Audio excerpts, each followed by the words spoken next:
Hi, Ralf. Congratulations on the win tonight. Did you feel somewhat fortunate still to be level at half-time? Yes, I think we have to be honest. Without David and his brilliant saves, it would have been difficult to have a clean sheet at half-time. The first half was not good. We were second best in almost all aspects of the game. Sloppy passing, not strong enough in the center of the pitch, in the tackles. We were losing almost all 50-50 situations. We didn't win a single second ball in the first half. If we had a few counter-attacking situations, we were almost a little bit too nervous on the ball. But we also have to admit that there is an opponent on the pitch, and they played extremely aggressive, extremely brave, pressing us high. And those were all the aspects that we spoke about at halftime. So in the second half, we did things a lot better. Exemplary for me for that kind of football that we played in the second half was Scott McTominay. He won almost all second balls in the second half. He won a lot of 50-50 situations in the center of the pitch. And then we had our counter-attacking situations. And in the end, we could have scored 4 or 5 goals. But again, I have to admit, after the first half, we couldn't have complained if we had been 2-0 down. Ahmed Ali.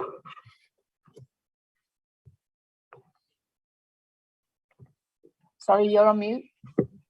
Hi, hello. Ralf, obviously today we saw Bruno got himself 2 assists in that number 8 role and kind of played well.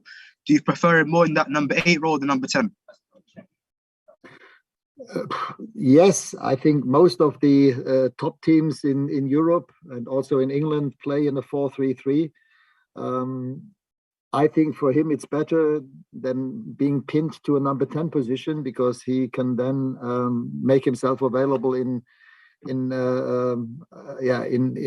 different areas of the pitch, not only in the center of the pitch. For me, he's not a wing player, but I think in this position as an 8, he can find the spaces himself. I think he can sniff the moments in which areas we have to play the ball to him, and he can make himself available. And therefore, I think this position as an 8 is almost perfect for him. Ben Hansen. Hi, Ralf. I've got to ask you about Cristiano's reaction when he came off. Do you have any issue with his reaction? And what did you feel the need to speak to him about on the bench? We saw pictures of you having a chat with him there. Well, the only reaction that I got notice of is that he was asking me, why me? Why do you take me off? And I said to him, listen, I have to take the decision in the interest of the team and the club. And we had exactly the same situation 5 days ago at Villa Park, being 2-0 up with 15 minutes to play. And of course, we didn't want to make the same mistake again. I decided to switch to a back 5 with Harry Maguire and bring on Marcus as another fast winger on the right-hand side. And I think it was the right decision. That Cristiano was not happy. I mean, he's a goal scorer. He would have wished to stay on and maybe score a goal himself. But for us, it was more important to be compact, to make sure that we have enough legs and enough also strong headers to defend their free kicks, their set pieces. And when we had scored the 3rd goal, I said exactly that to him. I said, look, Cristiano, I understand that you're still ambitious and you want to score yourself, but maybe in a couple of years when you're a head coach yourself, you will hopefully take the same decision and be in the same role that I was today after 75 minutes. Jim Harris. Hi, Ralf. Congratulations on the win. I just wanted to ask, what was it about Brentford's performance that kind of impressed you the most, and how did they make it so difficult for you in the first half? The way that they played, they were extremely aggressive, extremely proactive, brave. The way that they played with a lot of physicality. I mean, we knew that from the start. Of course, we saw them play in other games at home. And it's no coincidence that they beat teams like Arsenal, for example, and dominated them. So we were fully aware what kind of game this would be tonight. But opposed to the second half, in the first half, we were just, as I said, second best in all aspects of the game. And in the second half, Scott, I must once again say, was exemplary, a real leader. He played with authority and when we needed it most. And I think that had almost a positively contagious effect on all the other players in the center of the pitch. And by winning those duels in the second half, we had our counter-attacking situations ourselves, and we knew that they were weak in moments when we could play with speed and tempo towards their goal and making their back three drop back and bring them into one-on-one sprinting duels. We knew that that we would be better in those areas of the pitch. Okay, Laurie Whitwell. Hi, Ralf. Just on Cristiano, would you need to speak to him again, do you think, after tonight, just in terms of his reaction and what that might do for the sort of squad harmony, I suppose, or are you okay with that after tonight?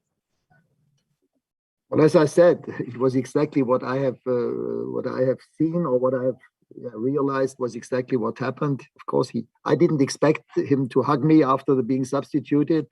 I know how players like those goal-scoring players, how they think and how they tick. But again, I have to take my decisions in the interest of the team and the club. And this is exactly what I told him. And I have no issues whatsoever with Cristiano. But again, he came back from a little injury. He didn't train for 1.5 weeks. And being 2-0 up with 50 minutes to play, having players like Marcus on the bench and even Anthony Martial, why should I not make use of that? And that's why I would always do it again in a situation like that. Okay, so we do have a flight to catch. So last question from Mike Walters. Ralf, could you just tell us, please, how would you describe your relationship with Cristiano? Is everything cordial? Because when a manager needs to chat with his player after bringing him off like that, it doesn't always suggest that everything is sweetness and light. I'm here now. I've been here now for 6 weeks. I never had any kind of issue with Cristiano. We spoke before the Villa Cup game and before the league game against Aston Villa. He told me that he had a little issue with his hip flexor, and we agreed between the two of us that it would be better to make sure that he has no problems with that kind of injury anymore. That's why he was not part of the squad in those 2 games. Today he was available again. That's why I played him from the start.